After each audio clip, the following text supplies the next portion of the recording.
দর্শক শ্রোতা আজকে আমাদেরকে চিকেন রোস্ট বানিয়ে খাওয়াবে। এই দেখুন মুরগির বড় বড় দুইটা রান নিয়েছে, তার মধ্যে হলুদ তারপরে লবণ দিয়ে বাঁকাচাকা করে নিচ্ছে, একদম নাড়াচাড়া করে একদম সারা শরীরে খুব ভালোভাবে মেখে নিচ্ছে। তারপরে কড়াইতে সয়াবিন তেল দিয়ে নিল, অনেকগুলো তেল দিয়ে নিয়েছে, নেওয়ার পরে নাড়াচাড়া করতেছে। নাড়াচাড়া করার পরে ওই চিকেন রোস্টগুলো এই কড়াইয়ের মধ্যে ছেড়ে দিয়ে ভাজা হবে। এবার চিকেন রোস্টগুলো দেওয়া হচ্ছে, একটু ভালোভাবে ভাজাভাজি করে নিচ্ছে। ভাজাভাজি হচ্ছে, উল্টে দেওয়া হচ্ছে, সিদ্ধ হওয়ার জন্য ঢেকে দেওয়া হলো। আবার তুলে আবার একটু নাড়াচাড়া করে দেওয়া হলো, উল্টে দেওয়া হলো, একটু ওই পাশেও হোক, তারপরে আবার ঢেকে দেওয়া হলো, আবার তোলা হলো, আবার নাড়াচাড়া করা হচ্ছে। ভালোভাবে সিদ্ধ করে নেওয়ার জন্য আবারও ঢেকে দেওয়া হচ্ছে, আগুনের তাপ নিয়ন্ত্রণ করা হচ্ছে, তারপরে আবারও ভাজা হচ্ছে। ভাজার পরে একটু চাপ দিয়ে ওই যে পায়ের দিকে দেখা যাচ্ছে যে একটু সাদা সাদা মনে হচ্ছে, ভাজা হয়নি ভালো করে, তাই একটু চাপ দিয়ে ধরা হচ্ছে। তারপরে উল্টিয়ে উল্টিয়ে আবার দেওয়া হচ্ছে, উল্টে না আবার উল্টানোর চেষ্টা করা হচ্ছে। তারপরে ঢেকে দিয়ে একটু সিদ্ধ হওয়ার জন্য আবার জাল দিয়ে আবার তারপরে তোলা হলো। তোলার পরে এখন এখানে কিছু মসলা দিচ্ছে। মসলাগুলো হলো কি, কি? এই যে পেঁয়াজ বাটা দিচ্ছে, পেঁয়াজ বাটা কয়েকটি পেঁয়াজ বাটা পরিমাণ মতন দিয়ে নেওয়া হয়েছে। তারপরে এগুলো ভাজাভাজি করা হচ্ছে, ভালো করে কষান করে নেওয়া হবে। তারপরে দেওয়া হবে আরো একটু তেল দিচ্ছে, আমরা দেখতে পাচ্ছি দর্শক। দর্শক তারপরে দিবে হচ্ছে আপনার রসুন বাটা, তেজপাতা, তারপরে আরো কি, কি দিবা? আরো ইত্যাদি মশলা যেগুলো দেওয়া লাগে পরিমাণ মতো সব দিচ্ছে। যে আদা বাটা দিল, রসুন বাটা দিল, তারপরে প্রচুর তেলটা প্রচুর দেওয়া হয়। এই তেলটার জন্য তো খাওয়া দাওয়া একটু খুব বাজে হয়ে যায়, তারপরেও তেল দেওয়া হচ্ছে অনেক। আবার তেল দেয়, খালি তেল চুরুট চুরুট করে দিতেই থাকে। এত তেল দেয় যে তেলেরই ঝোল, এখানে পানি দিলেই হতো, এত তেল দেওয়া ঠিক না।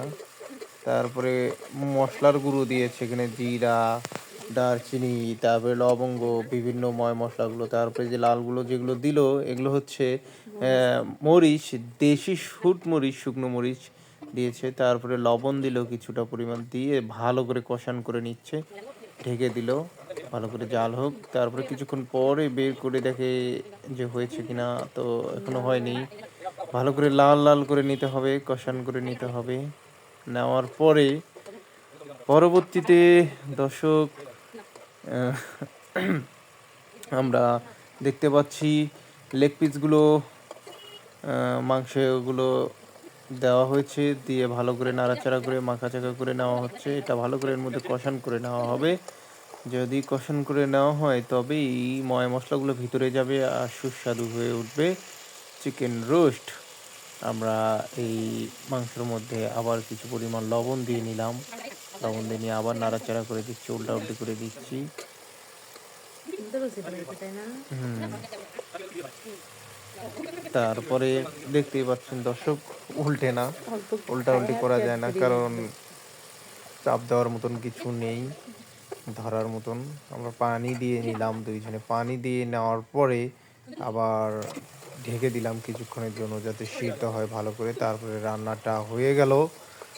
বেশ কিছুক্ষণ আমরা ভালোভাবে এটাকে রান্না করে নিয়েছি। রান্না করে নিয়ে তারপরে মনে করেন যে তুলেছি। আপনারা মনে করতেছেন এটা খুব দ্রুত হয়ে গেছে, কিন্তু না, আমরা ভিডিওর স্পিড বাড়িয়ে দিয়েছি।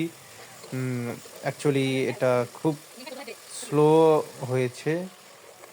যতটা দ্রুত দেখতেছেন এত দ্রুত হয় না, কারণ পানি দেওয়া লেগেছে ২ থেকে ৩ বার পানি দিয়ে, তারপরে ভালো করে সিদ্ধ করে নেওয়া হয়েছে।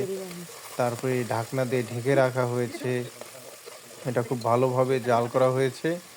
জাল না করলে আর মশলাগুলো ভালোভাবে না সিদ্ধ হলে, মাখাছাকা ভালোভাবে না দিলে তাহলে কিন্তু সুস্বাদু এতটা হতো না। আমরা খেয়ে দিয়ে ভালো করে সুস্বাদু হয়েছে বিধায় ভিডিওটা আপনাদের দেখাচ্ছি। এভাবে আপনারাও রান্না করবেন, অনেক সুস্বাদু হবে, অনেক, অনেক মজা হয়েছিল মাংসটা। আমি একাই ২ টা খেয়েছি। যে রান্না করেছে সে তো অল্প একটু খেয়েছে। এই যে মসলা আবারও দিয়ে দিল। দেওয়ার পরে দেখুন, আপনারা এভাবে দেখলেই পারবেন। যদি না পারেন আপনারা মেসেজ করবেন বা কমেন্ট করবেন, শিখিয়ে দেওয়া হবে। খুব খুব সুস্বাদু হয়েছে। তারপরে ভাত নিল, নেওয়ার পরে একটা লেগ পিস নিল, নেওয়ার পরে ঝোল কিছু পরিমাণ নিল, তারপরে লেবু নিল ৪ টা, কারণ লেবুর সাথে খুব সুন্দর লাগবে। ওয়াও! অসাধারণ! তো